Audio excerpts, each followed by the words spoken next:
Welcome to live photo organizing questions here at Pixology. It is Monday, May 23rd, and the year is just about going to be half gone by. We are having a few technical difficulties, and I really appreciate your patience while we kind of regroup here. Definitely, I think you can post your questions and let me know if you want me to cover something, and I will do my very best tonight. So, hey, Patricia Bartelt is here. Hello from New Hampshire. I'm so excited to see you. It's my sister-in-law. So, this is the first time she's going to experience this live, and I really appreciate you joining me. So, let's just see here. We are just uploading our presentation, and I'm going to put that on here. Anybody have any questions they want me for sure to be talking about tonight? I will tell you it's been a little bit of a rough weekend for a couple of reasons, but I am here to answer questions and to talk about a few topics that have come up in the prior calls here. So tonight we are going to be talking about live photos and HEIC settings. These are for people who are using iPhones. And I'm also going to just share real briefly the process for saving photos monthly. So definitely hit a hello in the chat if you like, and recognize that you're here. And in the meantime, let's see our next slide, except that I just shut it off. Isn't that funny how that works? I will click that right there and turn us back on. And that's our agenda tonight. And now, saving live photos. We spoke about this in detail last week, what they are and how people end up with them, on their phone. You can have several hundred or even, thousands. And I like to just say they're horrible. Live photos are those moving pictures, okay? And last week I said I would talk about what to do with these, okay? So for those of you who have a PC computer, on your iPhone, you are going to need to change the key photo if you don't like the key photo. And that would be the one that's showing just after you have watched it, okay? So in this picture, the center picture, well, it's the center item. Marcus is looking down at his donuts, and I wanted the frame of that live photo where he's looking at the camera and smiling. All right, so the first thing that we're going to do when we have a live photo on our iPhone is we're going to go to the edit button. So you see the arrow up to edit, we'll click edit. That will open up the next screen, which is the edit screen. And this is in the latest iPhone update. You can see down at the bottom next to cancel is some circles. That's the live setting icon. And we're going to click that. And then we'll be able to select the key photo. So right now, you might see the white square around Marcus, and that is the key photo. You can just slide that back and forth to get the picture that you want to be saved. And once you've selected it, you'll be able to click the Done button. The Done button is down on the bottom right, and it's grayed out because I had just clicked Done, and so it was already done. And that's how you save the key photo.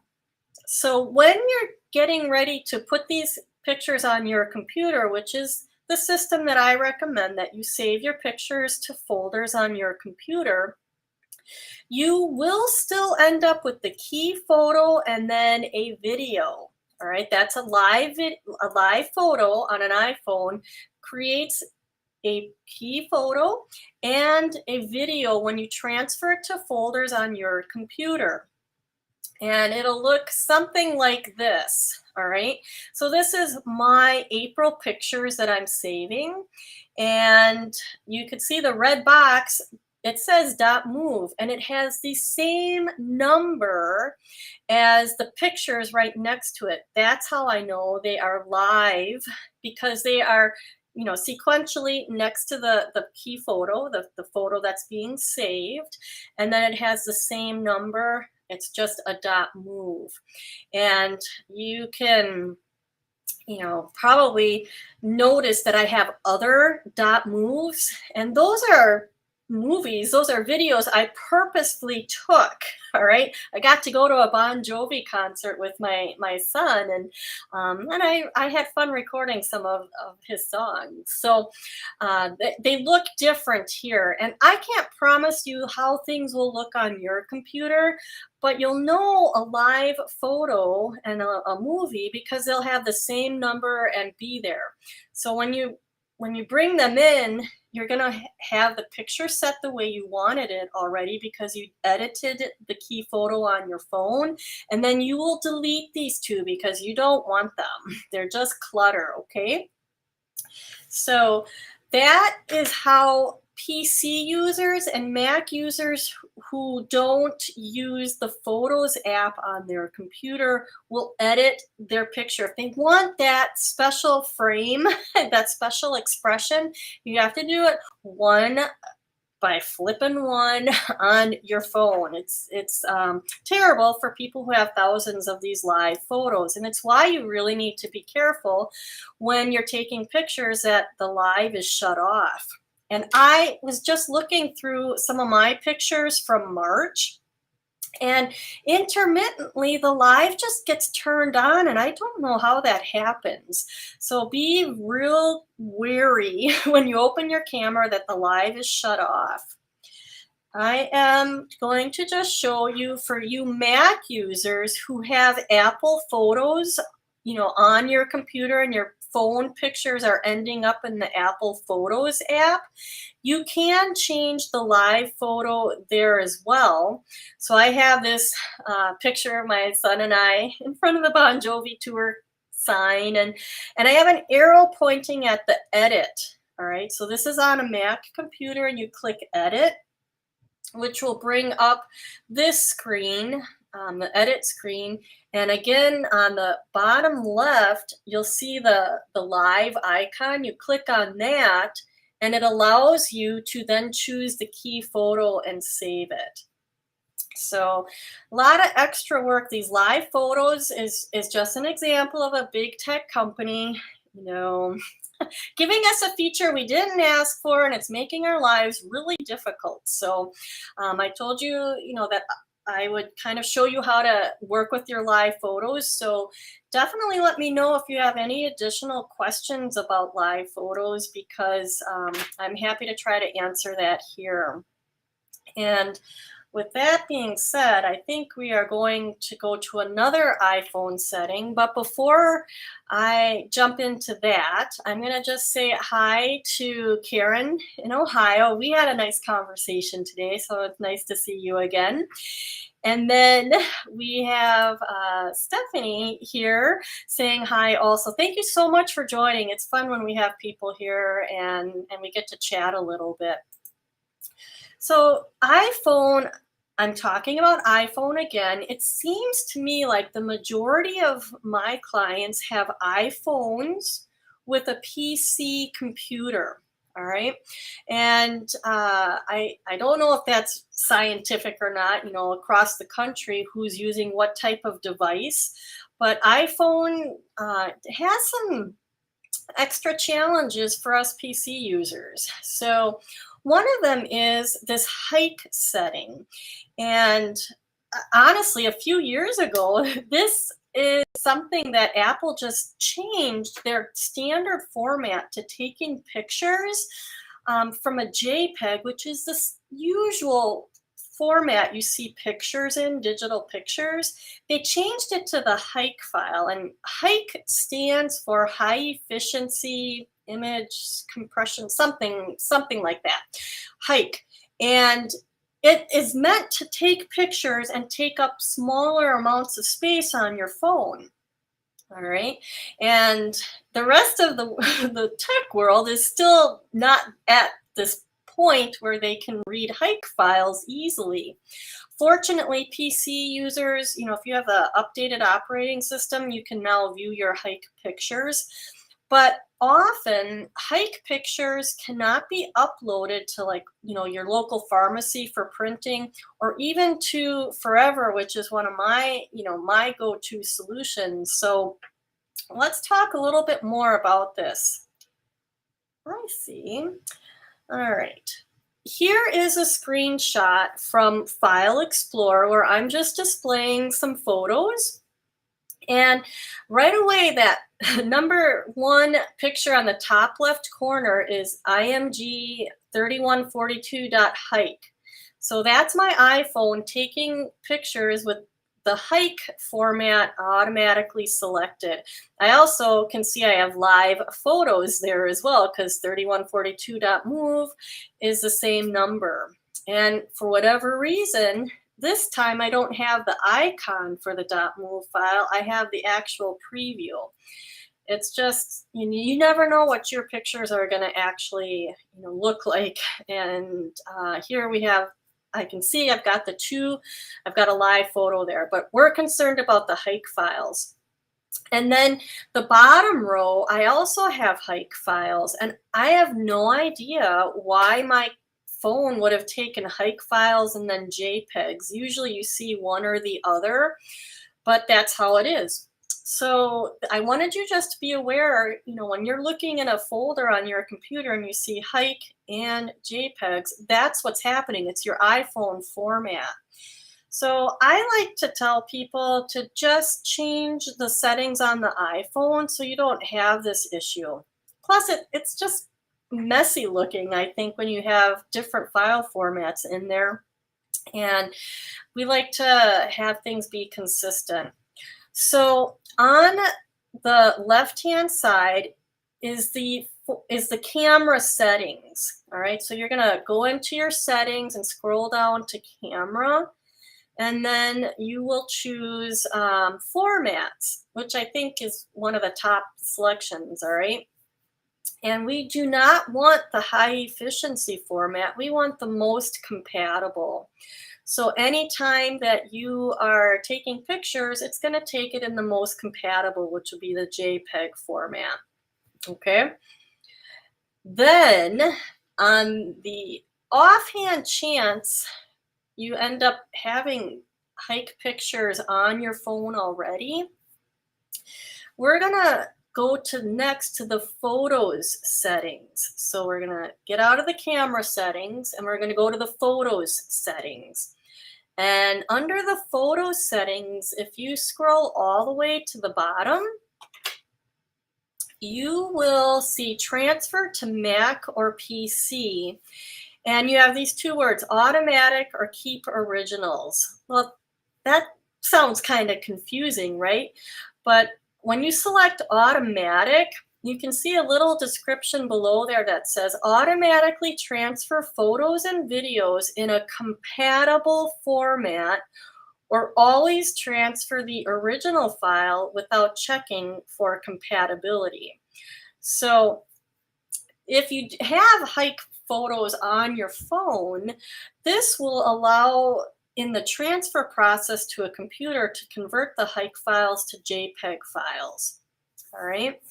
So that's kind of the explanation for how to change the HEIC setting in your camera, and then how to change the transfer setting to your computer. Definitely let me know if you have questions. And Robin, I know yours was set on high efficiency. Apple they just put these changes into effect without giving us a warning, not even an email. You should be aware that your photos are going to be HEIC files now. It took me months before I realized it. So knowledge is half of the battle. Let's see. She also says at the photo setting, it was set on automatic transfer. Well, that is good. That's good. All right. Then I I feel like I haven't talked a lot about saving pictures monthly. I mean, a lot of us have backlog of pictures to manage, but I like to just think about saving pictures monthly as a good habit. So I have a couple slides here on the process that we teach here at Pixology. All right. So it's simply to transfer, get your pictures moved over to folders on your computer. And I know this probably looks a little complicated right now, but we have the two windows open, and this works for PC best, iPhone to PC or Android phone to PC.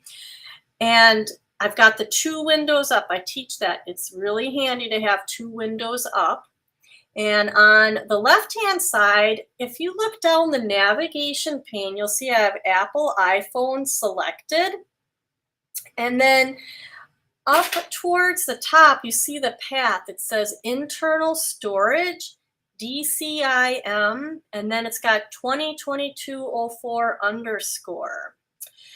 I'm one of the lucky ones today where I connected my iPhone to my PC, and the folders actually are displaying the years and the month. Like, that's fantastic. Sometimes when I connect my iPhone, I have weird labeled folders and I have to figure out where the most current pictures are. So this is an example of where if you keep updating your iPhone and don't have one that's 6 or 7 years old, it might be helpful when you're saving pictures to your computer. So I have selected all of them, which is 117 items. Okay, and then on the right hand side, I have my master family photos folder. And then I have a folder that's 2022 photos. And then I have inside that folder 4 folders, one for each month of the year. And I am copying the pictures from my iPhone to the April folder. Okay. And it'll take a few minutes to do the copy over. And when it's done, I'll have everything over on the folder on my computer in the Master Family Photos folder. A lot of folders being mentioned. So this is the final cleanup, all right? I actually, remember, I copied 117 pictures and items over. Well, I deleted a ton. I deleted the live videos, and I also deleted some other things that didn't need to be in my master family folder. Sometimes people take pictures for work, and I have a different process for those. This is the batch of pictures that I'm saving for my family. So once they are here, then I get ready to upload them to Forever, where they will be stored, for my lifetime plus 100 years. And I can also make photo books out of them. So this is an example of the album, and it's just the same name as the folder on my computer. And then I have uploaded those items there. And then my computer is backed up to an external hard drive. My Master Family Photos folder is backed up there. And I feel like I am covered in a couple places. So that's the system that we teach for saving your family photos on a monthly basis. And you don't see it in this picture real well, but I have put hearts on the top left corner of a few of the photos because those are my favorites. And then, when I go to make an annual photo book or a calendar, it's really easy for me to, be working on April, and I open the April pictures to bring into my April 2023 calendar I'd be working on. And I could just drop my favorite pictures in there. So that's the process that we use for saving monthly pictures. All right. And I'm going to just go and change this view a little bit because we do have a couple questions here. Robin asks, what do we do if the photos were set all on Keep Originals? So if the photos were all set on Keep Originals, that's okay, because when you transfer them, you'll be transferring them and they'll be converted to the JPEG format. And I'm going to have to just arrow back to that slide because sometimes you can get tripped up over the settings here. So what do we do if the photos were all set on Keep Originals? You just change it to automatic, all right? And you'll be set. All right, moving forward, anything that you transfer to your phone will be transferred as a JPEG file. All right, and then we have another question here. I hope I pronounce this right. Nagendra Prasad. She is looking for a photo video organizing software to organize from multiple external hard drives, filter by size, date, ability to review, any suggestions. So this is a fantastic question, and I have spent the last 2 years, maybe a year and a half, 2 years, reviewing the different softwares that are out there. And I'm sorry to tell you, there is not one go-to program. I do like Mylio, but I have had to help quite a few people clean up because it's an advanced program. So our system here is that we teach people to save their pictures to folders on their computer, and then to use a duplicate finder. And I am highly simplifying this. So we are offering a master class, which I'll be talking about before we're done today. And I would suggest that maybe you watch that, because the softwares that are out there, you can do a lot of work in them, but your family may not be able to see the work that you've done. And sometimes people make changes on their computer and they lose the work that they've done. And I've seen a lot of stories, and I am seeing you agree. And you also tried Mylio, but the subscription every year is a real pain. So it's actually why, I like saving pictures on the computer in folders and then uploading to Forever. Forever, you pay one time for the storage, and the company guarantees to migrate the pictures to the newest technology for your lifetime plus 100 years. And it's relatively easy to use compared to the other solutions that are out there. So thank you. And let's see what else we have here. Sure. Okay. All right. So if you have any other questions that you'd like me to answer tonight, definitely get them in there, because we're close to wrapping up our YouTube Live tonight. But I do have a couple other things that, maybe one other thing to mention. The master class that I am offering is an hour and maybe like 20 minutes, an hour and 20 minutes. And so we have one date left, May 25th at 1 p.m. And I am going to have to put the link for this, because of our technical difficulties. I'm on a completely different computer and not prepared to share the link in the comments here. But if you look in the comments section when we're done, I'll have it in there, the details. So it's a fantastic class because oftentimes people don't know quite where to start, and we like to provide a plan. We've been teaching people how to organize photos for over 9 years or more. And I think more people need to know about the importance of saving photos because, like, literally tomorrow could be too late. Karen, thank you so much, Karen. And I know Karen and others are waiting for more tutorials on Forever, and I've got that in my list of to-dos. So good. And Robin took the master class and found it to be informative. Thanks, Robin. And you are very welcome, Nagendra. So I don't see any other questions. So I will wrap up our live stream tonight.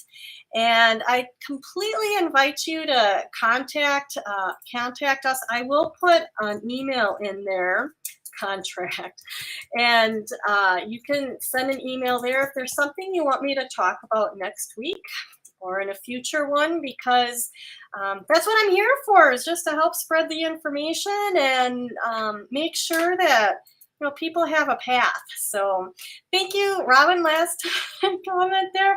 You guys all have a fantastic evening, and then we'll catch you next week. Take care.